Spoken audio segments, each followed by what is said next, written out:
instead of gobble gobble, it's squabble squabble, and it's between the governor and law enforcement. Another day closer to Thanksgiving, and the sheriff, Oneida County Sheriff, standing by the decision not to enforce the governor's rule that only 10 people can gather in a home.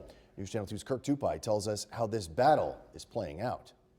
No more than 10 rule people find intrusive. You're telling me in my house I can't have more than 10 people?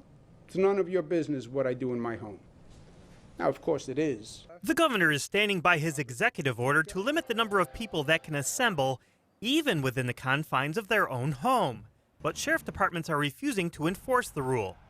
They're even citing new police reform rules written by the governor's office. The police should not be involved in responding to non-criminal conduct.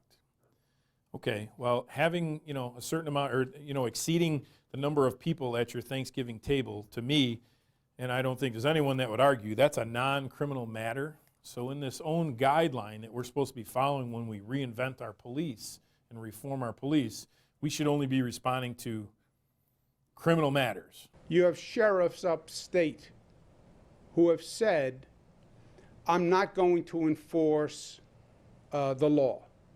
Now, how a law enforcement officer says, I choose not to enforce that law, I believe that law enforcement officer violates his or her constitutional duty. But the sheriff says there are only 3 ways police can legally enter a person's house.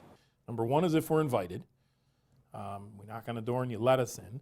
Number 2, if there's an emergency situation or some type of circumstance that's going on inside there, someone called in, there's shots fired, someone screaming for help behind a closed door, there's smoke pouring out of one of the windows. We don't need a search warrant then, okay? We break in, we breach the house any way we need to get in to help someone or to and then the third and final one is a search warrant. You can't pick and choose.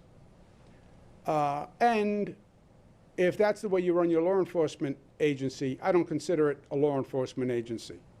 So, God bless you. But don't ask me for help. It's hard to know exactly what the governor meant when he said, don't ask me for help, but the sheriff believes it'll be some kind of cut in state funding for this area.